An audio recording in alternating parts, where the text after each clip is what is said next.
Hello दोस्तों, stable voice channel में आप लोग का स्वागत है। रोज की तरह आज भी बहुत ही एक लड़की की इमोशनल कहानी लेके आया हूँ। इस कहानी को एंड तक जरूर सुने और चैनल पे नए हैं तो कृपया इस चैनल को सब्सक्राइब कर लीजिएगा। आइए इस कहानी को शुरू करते हैं। मेरा नाम नीलू है। एक सप्ताह बाद मेरी शादी की तारीख थी। मेरी शादी मेरे माता पिता की मर्जी से हो रही थी। मैं भी अपने माँ बाप के फैसले पर खुश थी और उनके फैसले पर खुशी खुशी हाँ कह दिया था। मुझे तो इस बात से कोई भी फर्क नहीं पड़ता था कि यह रिश्ता मेरे माँ बाप की पसंद और मर्जी का है, क्योंकि मैंने कभी भी अपने घर से बाहर कदम नहीं निकाला था। बाहर की दुनिया, बाहर के लोग क्या होते हैं, इसका मुझे कोई अंदाजा नहीं था। मैंने अपनी माँ से यही सुना था कि बाहर की दुनिया बहुत जालिम है, कभी भूलकर भी इस दुनिया में कदम मत रखना। यही वजह थी कि मैं बहुत हद तक डरपोक भी थी। मेरे में आत्मविश्वास की बहुत ही कमी थी और इसकी सबसे बड़ी वजह यही थी कि मैं बाहर बहुत कम निकलती थी। कभी किसी से बात करनी पड़ जाती थी तो बहुत ही मुश्किल से कर पाती थी। माँ के मुंह से मैं अक्सर यही सुना करती थी कि पता नहीं तुम दूसरे घर जाकर कैसे रह पाओगे। एक सप्ताह बाद अब मेरी शादी थी तो यही बात मुझे डरा रही थी कि पता नहीं मेरी आगे आने वाली जिंदगी कैसे गुजरेगी। मगर मैं अपने माँ बाप के फैसले पर हाँ कह दिया था कि वह मेरे लिए जो करेंगे अच्छा ही करेंगे। आखिरकार शादी का दिन भी आ गया। पापा मेरी शादी के दिन बहुत खुश थे। उनकी तबीयत उन दिनों काफ़ी खराब थी, मगर फिर भी वह शादी के तमाम काम खुद ही देख रहे थे। मेहमानों से लेकर खाने तक का इंतजाम पापा ने खुद ही किया था। हर चीज़ वह दौड़ दौड़ कर कर रहे थे। उनका बस नहीं चल रहा था कि वह किस तरह अपनी खुशी मनाए, क्योंकि मैं 3 भाइयों की इकलौती बहन थी। तीनों भाई मुझसे छोटे थे और हमारे घर के हालात भी बहुत ज़्यादा अच्छे नहीं थे। मगर पापा मेरी शादी के लिए सालों से पैसे जमा कर रहे थे ताकि वह मेरी शादी अच्छे से कर सके। और आज वह दिन आ ही गया था तो पापा की खुशी का कोई ठिकाना नहीं था। पापा के जोड़े हुए पैसों से शादी की तैयारी मुमकिन नजर आ रही थी। उन्होंने मेरी शादी के लिए कर्ज भी लिया था और इस तरह वह मेरी शादी की वजह से कर्ज में डूब चुके थे। मुझे इस बात का बहुत एहसास था कि पापा मेरी शादी की वजह से कर्ज में डूब गए हैं। मैं यह भी जानती थी कि पापा के लिए यह कर्ज उतारना बहुत ही मुश्किल रहेगा। पापा को लेकर मैं बहुत ज़्यादा दुखी हो गई थी। खैर, बहुत ही खुशी खुशी मेरी शादी निपट गई थी और मैं शादी करके अपनी ससुराल आ गई। ससुराल आई तो सभी ने मेरा बहुत ही शानदार स्वागत किया था। मेरे ससुराल वाले मुझे लेकर बहुत ही खुश थे। मैं थी बहुत ही सुंदर, कोई भी मुझे देखता तो देखता ही रह जाता था। बड़ी बड़ी काली आंखें, दूध जैसी सफ़ेद रंग, छहर हरा बदन, कमर तक आते लंबे काले बाल। यही वजह थी कि मेरी माँ ने मुझे घर से बहुत कम बाहर निकाला था। जैसे ही जवानी की दहलीज पर कदम रखा था, मेरे माँ बाप की मेरी चिंता होने लगी थी। उन्हें मेरी खूबसूरती से डर लगता था कि कहीं कोई ऊंच नीच ना हो जाए। मेरे पति ने मेरी तस्वीर तो पहले ही देख रखी थी, लेकिन जब मुझे अपने सामने बैठा देखा था तो वह दिल थाम कर रह गया था। उसे विश्वास नहीं हो रहा था कि इतनी खूबसूरत लड़की उसकी पत्नी बन गई थी। शादी की पहले ही रात मेरे पति ने मुझे इतना प्यार दिया कि मेरे अंदर से सारा डर निकल गया था। मैं बहुत खुश थी और भगवान को धन्यवाद दिया था कि मुझे इतना प्यार करने वाला जीवन साथी मिला था। शादी का एक दिन तो ऐसे ही गुजर गया था, लेकिन शादी के अगले दिन पता नहीं क्यों मेरे पेट में हल्का हल्का दर्द होने लगा। दर्द हल्का हल्का था, इसीलिए मैं इग्नोर कर दिया, क्योंकि शादी से कुछ दिन पहले भी मेरे पेट में दर्द उठ रहा था। मगर कुछ देर यह दर्द होकर रुक गया था। कई बार मेरे साथ ऐसा हुआ था, लेकिन मैं ध्यान नहीं देती थी। आज भी इसी तरह कुछ देर तक दर्द होता रहा और फिर बंद हो गया। इस बार भी मैं इस पर कोई ध्यान नहीं दिया, क्योंकि आज मेरी ससुराल में मेरा दूसरा दिन था। पूरा घर मेहमानों से भरा हुआ था। ऐसे में मैं किसी को बता भी नहीं सकती थी कि मेरी तबीयत खराब है। फिर हर किसी के मुंह पर यही होता कि नई दुल्हन की तबीयत खराब हो गई है। बस यही सोचकर मैं चुपचाप अपनी जगह पर बैठी रही। कुछ देर बाद मेरे घर वाले भी आ गए थे, लेकिन दर्द था कि एक बार फिर से उठ रहा था और जिसकी वजह से मुझे बेचैनी होने लगी थी। मुझे ऐसा महसूस हो रहा था जैसे मेरी तबीयत अब धीरे धीरे और भी ज़्यादा खराब होती जा रही है, लेकिन फिर भी मैं बर्दाश्त किए बैठी थी। धीरे धीरे मेहमान आते गए और मुंह दिखाई की रस्में करते करते, लेकिन दर्द था कि रुकने का नाम नहीं ले रहा था। मैं जैसे तैसे खुद को संभाली, चेहरे पर झूठी मुस्कान सजाए बैठी हुई थी। पूरा समय मेरा ऐसे ही दर्द में गुजर गया था। रात के समय घर से मेहमानों का कुछ भीड़ कम हुई थी। मेरी सास माँ ने मुझे मेरे कमरे में आराम करने के लिए भेज दिया। कमरे में आकर मैं सुकून का सांस लिया। सुबह से बैठे रहने की वजह से मेरी कमर दर्द कर रही थी और पेट का दर्द भी अब जोर से हो चुका था। मैं अपने कमरे में आकर खामोशी से लेट गई और दर्द के कम होने का इंतजार करने लगी। मैं सोच रही थी कि शायद दर्द खुद ही कम हो जाएगा, और कुछ देर बाद भी हुआ भी ऐसा ही। दर्द की तेजी थी, वह खुद ब खुद खाने की वजह से मेरे पेट में दर्द है। मैंने रात का खाना भी नहीं खाया था। दर्द बहुत हद तक कम हो चुका था, बल्कि बिल्कुल ही खत्म हो चुका था। दिन भर की थकी हुई थी और दर्द से परेशान रही थी। बेड पर लेटते ही मुझे नींद आ गई थी। मेरा पति नीलेश कमरे में कब आया मुझे कुछ नहीं पता, लेकिन उसने मुझे डिस्टर्ब करना सही नहीं समझा और वह भी मेरे करीब आकर लेट गया था। अगले दिन भी मेहमानों का आना जाना लगा रहा था, लेकिन भगवान की कृपा थी कि आज मुझे दर्द बिल्कुल भी नहीं हो रहा था। मैंने भी यही समझा कि शायद मुझे बाजार के खाने की वजह से ही दर्द हुआ हो। आज शादी का तीसरा दिन था। शादी में सब थक चुके थे। घर में सभी लोग शादी की थकान उतार रहे थे। सभी लोग देर से सोकर उठे थे। मैंने नवेली थी, इसीलिए मुझे किसी ने उठाया ठीक भी नहीं समझा था। 1 बजे के करीब ही मेरी आंख खुली तो मेरी ननद मेरे लिए नाश्ता लेकर आ गई। नाश्ता करके मैं कमरे से बाहर आ गई और घर वालों के साथ बैठ गई। तभी मुझे अपनी तबीयत फिर से थोड़ी बिगड़ने लगी थी, मगर मैंने उसे अपना वहम समझकर हटा दिया और सबके साथ हंस बोलकर समय गुजारने लगी। जाहिर है शादी का घर था, कुछ न कुछ मेहमान तो अभी मौजूद थे। नीलेश की आई बुआ भी अब तक घर में ही मौजूद थी। वह मुझे ऊपर से नीचे तक गौर करके देख रही थी। उनके घूरने की वजह से मैं बहुत ज़्यादा नर्वस हो रही थी, क्योंकि जिस तरह से वह मुझे घूर रही थी, अच्छे से अच्छा इंसान भी ऐसे देखने से नर्वस हो जाता। यही वजह थी कि वहाँ बैठकर मुझे और भी ज़्यादा बेचैनी महसूस हो रही थी।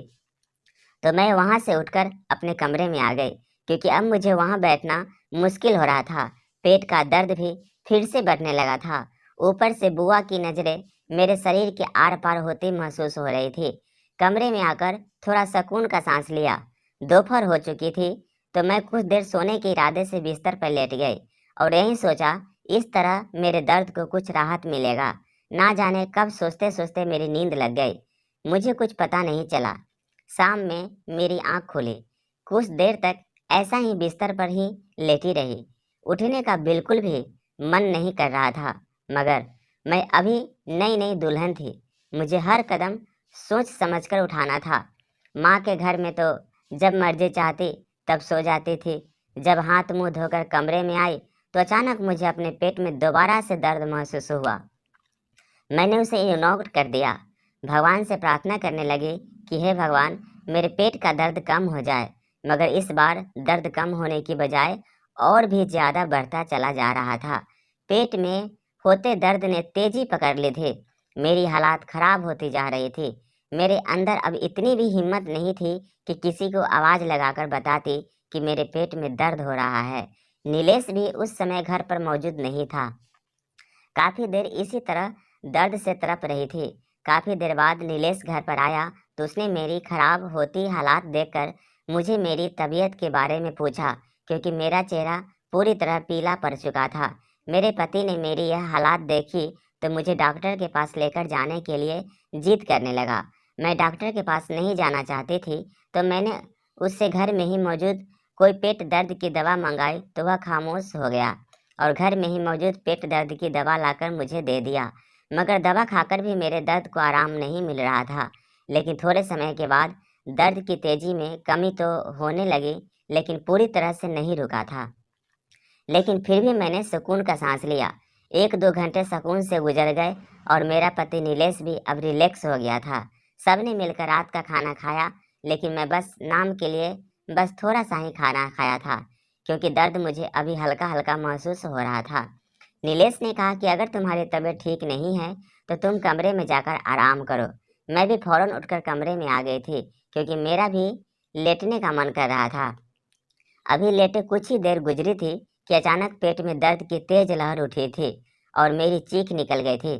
सब लोग मेरे कमरे से दौड़ते हुए आए। मेरी हालात देखकर नीलेश परेशान हो गया था। उसने मुझे डांट लगाते हुए कहा कि मैं पहले ही तुमसे कहा था कि चलो डॉक्टर के पास चलते हैं, लेकिन तुम नहीं मानी। शादी का तीसरा ही दिन था और मैं उसके साथ जाने से झिझक रही थी, मगर नीलेश ने मेरी एक ना सुनी और मुझे तैयार होने के लिए कहा और खुद भी तैयार होने लगा। मैं तैयार होकर कमरे से आई तो सास भी मेरी तबीयत को लेकर परेशान थी। उन्होंने आशीर्वाद देकर हम दोनों को डॉक्टर के पास भेज दिया। डॉक्टर के पास पहुंचकर हम दोनों अपने नंबर के इंतजार में बैठ गए। अस्पताल में तरह तरह के मरीज आए हुए थे। किसी को अस्पताल में आकर खुशी मिल रही थी तो कोई अपने प्यार के भगवान से प्रार्थनाएं कर रहा था। मेरे पेट में अब इतनी तेज दर्द था कि मुझे बैठा भी नहीं जा रहा था। दर्द की शिद्दत से मैं टहलने लगी थी। मुझे किसी भी पल चैन नहीं मिल रहा था। बेचैनी थी कि बढ़ती ही जा रही थी। नीलेश ने मेरी बिगड़ती तबीयत को देखकर परेशान होता जा रहा था। जब मेरी तबीयत ज़्यादा ही बिगड़ी तो मेरी बारी का इंतजार किए बगैर डॉक्टर के पास पहुंच गया और उनसे बात की। डॉक्टर ने जल्दी से मुझे इमरजेंसी में पहुंचा दिया और मुझे चेक करना शुरू कर दिया। उन्होंने पूछा कहाँ दर्द है, तो मैंने उन्हें अपने पेट के उस हिस्से पर हाथ रखकर बताया जहाँ दर्द हो रहा था। डॉक्टर को मेरे पेट दर्द की वजह समझ नहीं आ रही थी, लेकिन फिर भी उन्होंने कुछ दवाइयाँ देकर हमें घर भेज दिया। घर आकर मैं दवाइयाँ खाई, थोड़ा सुकून मिला और मैं सो गई। सुबह तक दर्द बिल्कुल ठीक हो गया था। मैं पहले की तरह ठीक हो गई थी, मगर फिर शाम होते होते मेरी तबीयत फिर से बिगड़ गई और मुझे फिर से अस्पताल ले जाया गया। इस बार डॉक्टर ने मेरा अल्ट्रासाउंड करवाने की सलाह दी और कहा कि अल्ट्रासाउंड की रिपोर्ट देखकर ही कुछ पता चल सकता है। साथ ही यह भी कहा जा सकता है कि अल्ट्रासाउंड अब भी इसी समय करवाने होंगे। कुछ देर बाद मेरा अल्ट्रासाउंड हो गया। अल्ट्रासाउंड की रिपोर्ट आने में अभी कुछ देर बाकी थी कि मेरी तबीयत ज़्यादा खराब होने लगी। उसी समय मुझे दोबारा से इमरजेंसी में ले जाया गया और डॉक्टर ने मुझे दोबारा दर्द कम करने के इंजेक्शन लगा दिए। कुछ देर बाद अल्ट्रासाउंड की रिपोर्ट आई तो डॉक्टर अल्ट्रासाउंड की रिपोर्ट लेकर मेरे साथ खड़ी थी। साथ ही नीलेश भी बैठा हुआ था। मैं अस्पताल के बेड पर लेटी हुई थी।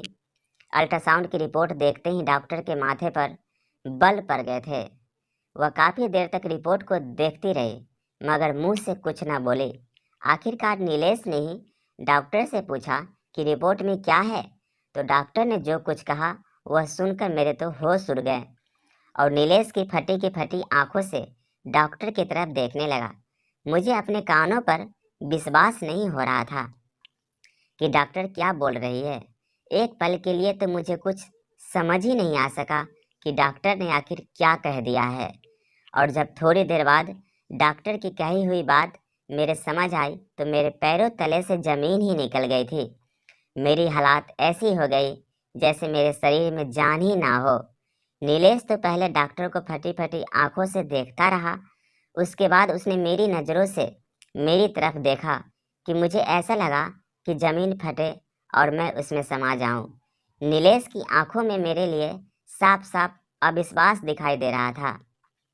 वह मुझे ऐसे देख रहा था कि जैसे मैं कोई चोर हूँ और मैं बस इस समय हालात को समझने की कोशिश कर रही थी कि आखिर डॉक्टर की बात के जवाब में क्या बोलूँ या अपने पति नीलेश को क्या जवाब दूँ। मेरा दिमाग तो जैसे सुन्न हो गया था। मेरी दुनिया एक पल में ही घूम कर रह गई थी। डॉक्टर ने कहा था कि कुछ महीने पहले तुमने अपनी प्रेगनेंसी गिरवाई थी, इसीलिए तुम्हारे पेट में दर्द हो रहा है। मेरी शादी को अभी सिर्फ 3 ही दिन हुए थे, ऐसा कैसे मुमकिन हो सकता था। नीलेश ने डॉक्टर से कहा कि अभी हमारी शादी को सिर्फ 3 दिन ही हुए हैं। तो डॉक्टर हैरान हो गए और मुझे नफरत भरी नज़रों से देखने लगे, जैसे मैं कितना बड़ा पाप कर दिया हो। डॉक्टर ने कहा कि इस बारे में तो आप अपनी पत्नी से ही पूछे ना, जाने कहाँ कहाँ गुल खिलाकर आई है। डॉक्टर के मुंह से अपने लिए यह शब्द सुनकर पूरा कमरा घूम हुआ। महसूस हुआ था नीलेश मुझे खून भरी नज़रों से घूर रहा था और मैं मुजरिम ना होते हुए भी उनके सामने सर झुकाए बैठी थी। वार्ड में मौजूद और नर्स भी मेरी तरफ देख देख कर एक दूसरे के कानों में कुछ कह रही थी और डॉक्टर मेरी तरफ नफरत भरी नज़रों से देख रही थी। नीलेश काफ़ी देर तक खामोश बैठा जमीन को घूरता रहा। मैं अपनी सफाई में एक शब्द भी नहीं बोल पा रही थी। डॉक्टर ने मुझे कुछ बोलने के लिए छोड़ा ही कब था, उसने तो सीधे मेरे दामन को ही दागदार कर दिया था। मैं बस शौक की कैफियत में बैठी थी। मुजरिम ना होते हुए भी मैं अपने पति से नज़र नहीं मिला पा रही थी। मुझे समझ नहीं आ रहा था कि मैं आखिर अपनी बेगुनाह का विश्वास कैसे दिलाऊं। मुझे इस समय अपनी माँ की बातें याद आने लगी। जब वह मेरी कम बोलने की आदत से परेशान हो जाया करते थे, वह यह भी जानती थी कि मुझे कॉन्फिडेंस की बहुत कमी है। मुझे अपने लिए कुछ बोलना ही नहीं आता और आज जब इतना खास मौका था, मेरे कैरेक्टर पर बात हो रही थी, कीचड़ उछाला जा रहा था, तो मेरे होठ सिल चुके थे। मेरा दिमाग जैसे बिल्कुल ही सुन्न हो चुका था। आज मुझे अपनी माँ की कमी का एहसास हुआ कि मैं अपने लिए बोलना कभी क्यों नहीं सीखा। कुछ देर बाद एक नर्स ने आकर मुझे ड्रॉप लगा दी ताकि मेरे पेट का दर्द रुक सके। वह ड्रॉप लगभग 2 घंटे में ख़त्म हुई। यह 2 घंटे में सुई पर गुजरे थे। सामने नीलेश जमीन पर नजर गाड़ी बैठा था और मैं अब तक डॉक्टर की इस बात पर हैरान थी। मैं कभी प्रेग्नेंट थी ही नहीं, फिर भला डॉक्टर इतनी बड़ी बात कैसे कह सकते थे। ड्रॉप खत्म हुई तो नीलेश मुझे लेकर घर आ गया। मैं लड़खड़ा रही थी। मुझे अपने पति की लाल आंखें और गुस्सा देखकर खौफ महसूस हो रहा था। प्रेग्नेंट होना तो बहुत दूर की बात थी, मुझे तो मेरे पति के अलावा कभी किसी ने हाथ भी नहीं लगाया था। मैं बिल्कुल पवित्र थी, तो भला डॉक्टर यह बात कैसे कह सकते थे। सोच सोचकर मेरे सर में दर्द होने लगा था। नीलेश मुझे घसीटते हुए घर लेकर आया था। मैं अपने कमरे में चली गई थी और नीलेश सीधा अपनी माँ के कमरे में चला गया था। उसने मुझे इस बारे में एक शब्द भी नहीं पूछा था। शायद वह डॉक्टर की बात पर ही विश्वास कराया था। मुझे एक बार भी अपनी सफाई का मौका नहीं दिया था। मैं अपने कमरे में बैठी इसी बात पर सोच सोचकर परेशान हो रही थी कि ना जाने अब आगे क्या होगा। इसी क्षण मैं बैठी आंसू बहा रही थी कि तभी कमरे का दरवाज़ा खुला और नीलेश के साथ उसकी माँ भी कमरे में आई। और कमरे में आते ही नीलेश की माँ ने मुझे गाली देना शुरू कर दिया कि कैसी चरित्रहीन बहू उनके पाले पड़ गई है। उन्होंने मेरे सामने ही मेरी माँ और पापा को फ़ोन लगाया और उन्हें ना जाने कितनी बातें सुनाई और साथ ही यह भी कहा कि आकर अपनी बेटी को ले जाओ। वह ऐसी आवारा और चरित्रहीन बहू को अपने घर में नहीं रख सकते हैं। इस मामले में नीलेश बिल्कुल खामोश खड़ा था। वह बस खामोशी से अपनी माँ को, मेरी माँ और पापा से बातें करते हुए सुन रहा था। मेरी आत्मा जैसे अंदर ही अंदर चीख रही थी। मैं अपनी सफाई में कुछ बोलना चाहती थी, लेकिन मेरे मुंह से कुछ भी नहीं निकल रहा था। हाँ, मेरी आंखों से आंसू बह रहे थे। मुझे किसी ने एक शब्द भी नहीं पूछा और सीधा अपना फैसला सुना दिया था। लेकिन इस समय मुझे अपनी बिल्कुल परवाह नहीं थी। सबसे ज़्यादा परवाह मुझे अपने माँ बाप की थी कि यह सब सुनकर उनके दिल पर क्या गुजर रही होगी। मैं जानती थी कि मेरे माँ पापा ने मेरी शादी कितनी मुश्किलों से की है, कितनी जगह से उन्होंने कर्ज लिया था। कर्ज उतारना तो दूर की बात, अभी तो उन्हें इस बात की जानकारी नहीं थी कि आखिर कितना कर्ज हो चुका है। शादी के तीसरे दिन ही तमाशा हो गया था। मेरी सास लगातार मुझे बातें सुना रही थी और ना जाने कौन कौन से घटिया शब्द मेरे लिए इस्तेमाल कर रही थी। नीलेश की आंखों में खून उतर आया था। वह मुझे नफरत और गुस्से भरी निगाहों से घूर रहा था। वह तो मुझे तलाक देने के लिए तैयार बैठा था, बस मेरे मम्मी पापा का इंतजार कर रहा था। मैं डरी सहमी सी एक कोने में मुजरिम बनकर खड़ी थी। मेरी सास तो इसी बात का भगवान को धन्यवाद कर रही थी कि जल्द ही उन लोगों के सामने मेरी सच्चाई खुलकर आ गई और उन लोगों की मुझसे जान छूट गई। कुछ देर बाद मेरी मम्मी और पापा बदहवासी की हालात में मेरी ससुराल पहुंच गए थे। हम सब लोग उस समय हॉल में मौजूद थे। हर तरफ से मुझ पर ताने पड़ रहे थे। वहां पर मौजूद हर आदमी मुझे चुभती हुई और नफरत भरी निगाहों से घूर रहा था। मैं बस कोने में सुकरी सिमटी खरी सोए जा रही थी। बस रोने से मतलब था, इसके अलावा मुझे कुछ भी समझ नहीं आ रहा था कि क्या करूं। नीलेश के बुआ भी मुझे बच्चलन और चरित्र जैसे शब्दों से गाली दे रही थी और मेरी सास को कह रही थी कि उन्होंने लाख मना किया था कि अनजान लोगों में शादी मत करो, मगर तुमने मेरी एक बात नहीं सुनी थी और अपने बेटे की शादी अनजान लोगों से कर दी। नीलेश की बुआ इस शादी के खिलाफ थी क्योंकि वह नीलेश की शादी अपनी मर्जी से करवाना चाहती थी, लेकिन मेरी सास जिद पर अड़ी थी कि मैं नीलेश की शादी अपनी पसंद से करूंगी। इसी वजह से दोनों ननद भाभी में नाराजगी थी और अब तो नीलेश की बुआ को मौका मिल गया था कि मेरी सास गलत थी। जैसे ही मेरे मम्मी पापा ने हॉल में कदम रखा, मैं भागकर उनके पास चले गई और उनके गले से लगाकर रोने लगी। मम्मी मुझे चुप कराने लगी, मगर मेरे रोने में और भी ज़्यादा तेजी आ गई। इतने घंटे तक मुझ पर तो जो क़यामत बीत रही थी, अब वो आंसुओं की सूरत में बाहर आने लगे थे। मेरे मम्मी पापा को मेरी सास ने अपने सामने बैठाकर ना जाने कितनी बातें सुनाई थी कि आपने क्यों अपनी बच्चलन बेटी को उनके साथ थोप दिया। मेरी माँ मेरे चरित्र की कस्में खा रखी थी और पापा का जैसे सर झुक गया था। उस पल मेरे पापा मुझे और भी ज़्यादा कमज़ोर और बूढ़े नज़र आने लगे। मेरी मम्मी मेरी सास और मेरे पति को यही विश्वास दिला रही थी कि ज़रूर कोई गलतफहमी हुई है, उनकी बेटी ऐसी बिल्कुल भी नहीं है, मगर वह लोग कोई भी सफाई सुनने को तैयार नहीं थे। उनकी बस यही रट थी कि अपनी बेटी को यहाँ से ले जाओ। अब वह लोग एक पल के लिए भी मुझे घर में बर्दाश्त नहीं करना चाहते थे। नीलेश का भी गुस्से से बुरा हाल था। उन्होंने मेरा हाथ पकड़कर मेरे पापा के हाथ में दे दिया और कहा कि आप इसे लेकर चले जाएं।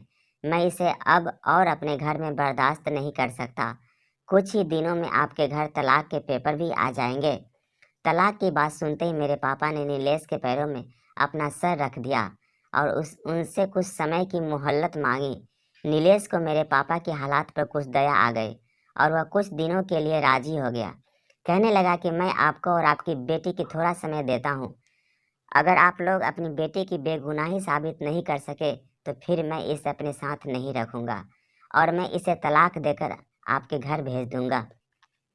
मेरे और मेरे मम्मी पापा के लिए यह थोड़ा सा समय भी बहुत था। इतने समय में मैं अपनी बेगुनाही साबित कर सकती थी। मेरे मम्मी पापा मुझे लेकर घर आ गए। मेरे घर में अलग ही कोहराम मचा हुआ था। अभी शादी को तीसरा ही दिन था और मेरे पति की जुबान पर तलाक देने की बातें थी। ऊपर से मेरे चरित्र पर भी कीचड़ उछाला गया था। मुझे कुछ भी समझ नहीं आ रहा था कि आगे क्या होगा। मेरे भाइयों ने डॉक्टर की कही हुई बात सुनी तो वह तो गुस्से से पागल हो गए थे और मुझे मारने के लिए बड़े कहने लगे कि तुमने सारे ज़माने में हमारी नाक कटवा दी, हमें कहीं भी मुंह दिखाने के लायक नहीं छोड़ा। लेकिन मैं तो बस रोए जा रही थी।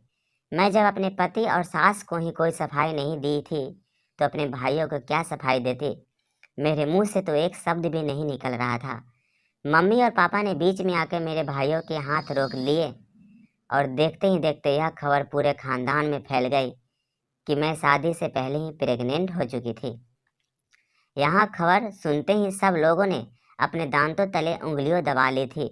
मम्मी पापा रात भर इसी सोच में अपने कमरे में बंद रहे। मेरे आने वाले फ्यूचर के बारे में बातें कर रहे थे और मैं अपने आने वाले कल के बारे में सोचकर परेशान हो रही थी। पूरी रात जागते हुए आंखों में ही कट गई थी। मुझे एक पल के लिए भी चैन नहीं मिल रहा था। सुबह जब मैं अपने कमरे से बाहर आई तो मम्मी पापा तैयार बैठे थे। मुझे देखकर मम्मी ने कहा कि तुम भी तैयार हो जाओ। मैंने मम्मी पापा से कोई सवाल नहीं किया और दोबारा अपने कमरे में जाकर तैयार हो गई। अपना हुलिया ठीक करके जब मैं बाहर आई तो मम्मी ने मुझे बताया कि मुझे लेकर दोबारा उसी डॉक्टर के पास जा रहे हैं ताकि मेरा दोबारा से चेकअप करवाया जाए, क्योंकि मेरे मम्मी पापा को बिल्कुल विश्वास नहीं था कि ऐसा भी हो सकता है। मेरे मम्मी पापा को मेरे ऊपर पूरा विश्वास था क्योंकि मेरी पूरी ज़िंदगी उनके सामने ही तो गुजरी थी। मम्मी पापा मेरे चरित्र से अच्छी तरह वाकिफ थे। वह चाहकर भी मेरे ऊपर शक नहीं कर सकते थे। रात भर बैठकर दोनों ने यही सोचा था कि उस डॉक्टर को मुझे दोबारा दिखाया जाए ताकि हकीकत खुलकर सामने आ जाए। हम लोग दोबारा हॉस्पिटल पहुंच चुके थे। मेरे पति को भी पापा ने फ़ोन करके हॉस्पिटल ही बुला लिया था। नीलेश आना नहीं चाहता था, मगर पापा ने ज़्यादा ही जोर दिया तो वह खामोशी से आ गया। अस्पताल में जब मेरा नीलेश से सामना हुआ तो उसने मेरी तरफ देखना भी गवारा नहीं किया। मैं अपने आंसू पीकर रह गई। जब हमारा नंबर आया तो मैं मम्मी के साथ डॉक्टर के पास गई। डॉक्टर मुझे देखते ही पहचान चुकी थी, मगर जब मेरी माँ ने उन्हें विश्वास मिलाया कि ऐसा हो ही नहीं सकता कि मेरी बेटी शादी से पहले प्रेग्नेंट हो गई हो, मैं भी डॉक्टर को बहुत विश्वास दिलाया कि मैं बिल्कुल पवित्र हूँ। प्रेग्नेंट होना तो दूर की बात थी। तो डॉक्टर भी कुछ सोच में पड़ गई और उसने दोबारा से मेरा अल्ट्रासाउंड लिंक कर दिया है। मैं मम्मी के साथ दोबारा अल्ट्रासाउंड रूम में पहुंच गई थी।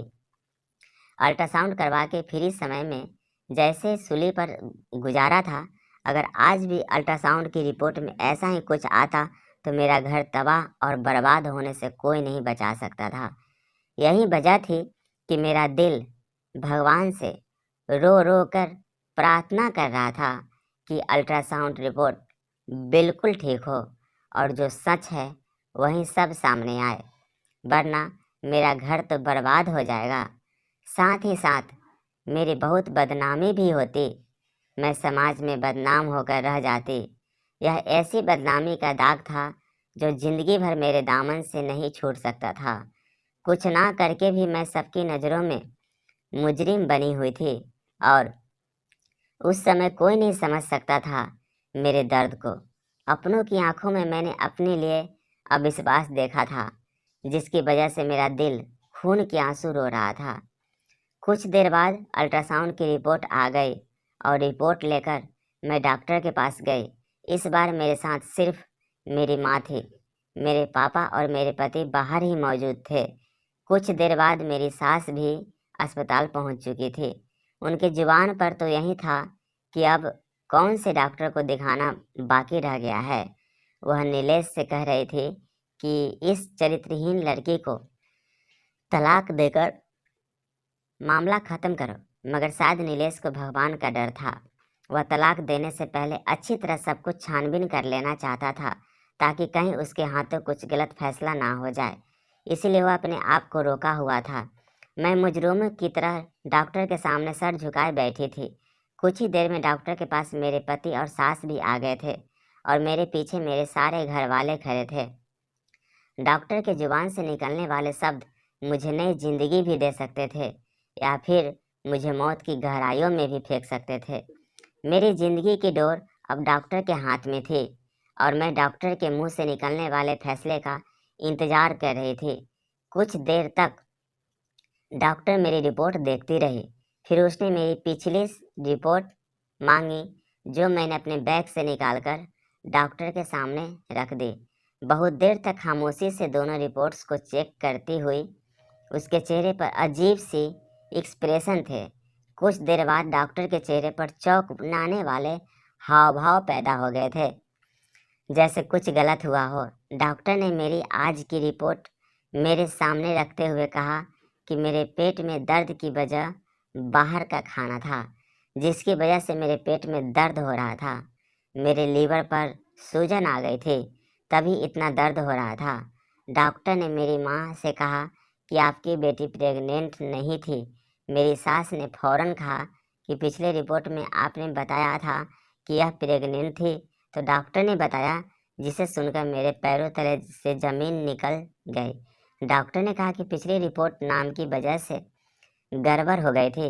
मेरा नाम नीलम शर्मा था और जिस औरत की रिपोर्ट मेरे पास थी उसका नाम थी नीलू शर्मा था। उसका कुछ महीने पहले ही मिसकैरेज हुआ था, जिसकी वजह से उसके पेट में दर्द था। नाम के एक ऐसे होने की वजह से यह सारी गलतफहमी हुई थी। डॉक्टर ने अपनी गलती मानकर हम सबसे माफ़ी मांगी। मेरा दिल तो उस समय भगवान को याद करके रो पड़ा था। पति और सास शर्मिंदा से सर झुकाए खड़े थे, तो मेरे पापा ने आगे बढ़कर मुझे गले से लगा लिया, कहा कि यह सब एक गलतफहमी का नतीजा था और इस तरह मेरा घर बर्बाद होने से बच गया। नीलेश ने मुझसे माफ़ी मांगी। मैंने भी नीलेश को माफ़ कर दिया, क्योंकि गलती तो उसकी भी नहीं थी। उस समय हालात ही कुछ ऐसे थे, जो भी सुनता उसके दिमाग में गलत ख्याल ही आते। मेरी सास ने भी मुझसे माफ़ी मांगी। मैंने अपनी सास को भी माफ़ कर दिया। आज मैं अपने घर में बहुत ही खुशहाल ज़िंदगी जी रही हूँ। मेरी सास भी बहुत ख्याल रखती है और नीलेश मुझसे बहुत प्यार करता है। मेरी ज़िंदगी में अब खुशियाँ ही खुशियाँ है। कैसा लगा यह कहानी कमेंट करके ज़रूर बताएं। और आप इस चैनल पर नए हैं तो कृपया इसे लाइक शेयर और सब्सक्राइब कर लीजिए। Thank you.